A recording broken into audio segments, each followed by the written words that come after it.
عن علي رضي الله تعالى عنه قال قال رسول الله صلى الله عليه وسلم হযরত আলী ইবনে আবি তালিব বলেন রাসূল পাক সাল্লাল্লাহু আলাইহি ওয়াসাল্লাম বলেছেন মান গাসসালা মাইতান ওয়া কাফফানাহু ওয়া হান্নাতাহু ওয়া হামালাহু ওয়া সাল্লা আলাইহি ওয়া লাম ইউফশি আলাইহি মা রাআ খারাজা মিন খাতিআতিহি মিসলা ইয়াউমি ওয়ালাদাতহু উম্মু।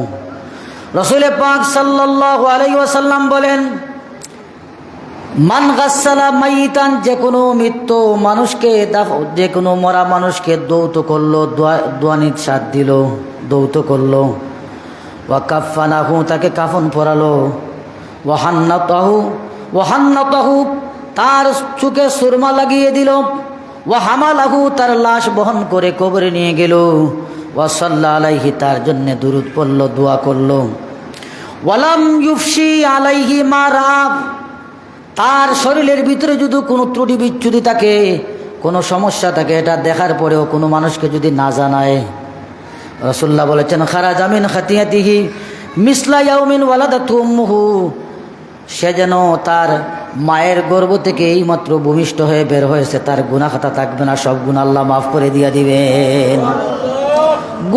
কয়টা কাজ করলে? এক নাম্বার হচ্ছে গোসল করালে, 2 নম্বর কাফন পরানোর সহযোগিতা করলে, 3 নম্বর সুরমা লাগিয়ে দিলে, 4 নম্বর আপনার তার লাশ বহন করে কবরে নিয়ে গেলে, 5 নম্বর তার জন্য দোয়া করলে, 6 নম্বর যারা দৌত করাত গেছে তারা যদি শরীরে ত্রুটি বিচ্যুতি দেখে এটা যদি প্রকাশ না করে, এই 6 কাজ করবে, রাসূলুল্লাহ বলেন তার জীবনের গুনাহ খাতাকে আল্লাহ এমনভাবে মাফ করে দিবেন যেন আজকে এই সদ্য তার মায়ের গর্ভ থেকে নিষ্পাপ হিসাবে বের হয়েছে। তাহলে এই কাজগুলা করার দরকার আছে না নাই? আমরা সব কাজ করতে পারবো না, দোয়ানিতে লাগে মাত্র 3 জন, আমরা 3 জনে দইব। দাফন কাফনে আরো 5 জন 10 জন, আপনি একটা কাপড়েই ধরেন, এক সাইডে ধরেন, একবার ধরলে তো আপনার সবে অংশগ্রহণ করলেন। আপনি সুরমা লাগানো হচ্ছে, সুরমা লাগানোতে শরিক হন। আপনি সুরমা লাগাতে পারেন না, আপনি যখন লাশ বহন করা হবে একবার তা ধরেন, একটা বার ধরেন সবের আশায় যে আমাকে তো আল্লাহ মাফ করে দিবেন।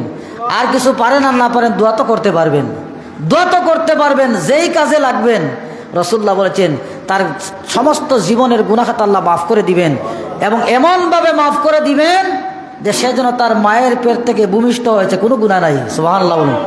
আরেকটা হাদিস নেন, আরেকটা হাদিস হচ্ছে রাসূলুল্লাহ বলেন ওয়ান আবি রাফিন আসলামা মাওলা রাসূলিল্লাহি সাল্লাল্লাহু আলাইহি ওয়াসাল্লাম আন্না রাসূলুল্লাহি সাল্লাল্লাহু আলাইহি ওয়াসাল্লাম قال মান গাসসালা মাইতান ফাকাতামা আলাইহি গাফারাল্লাহু লাহু 40 মাররাতান, যে ব্যক্তি কোনো মানুষকে দৌত করালো, ফাকাতামা আলাইহি এবং তার শরীরে যে ত্রুটি বিচ্যুতি দেখছে এটা গোপন রাখলো, আল্লাহ তাকে একবার নয় 40 বার আল্লাহ তাকে মাফ করবেন।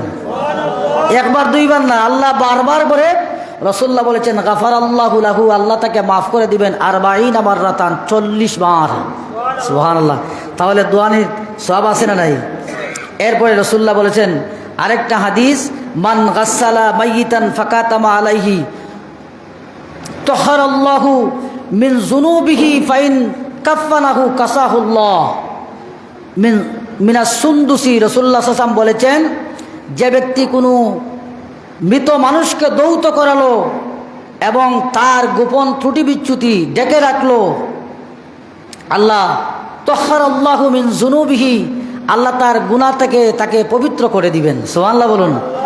আর শুধু শেষ না, ফাইন কাফফানাহু, যদি সে কাফনে সহযোগিতার ব্যবস্থা করে, কাফনে যদি শরিক হয়, কাসাহুল্লাহু মিন সুন্দুসিন, আল্লাহ রেশমের কাপড় আল্লাহ জান্নাতে তাকে রেশমের কাপড় পরাবেন। সুবহানাল্লাহ বলুন।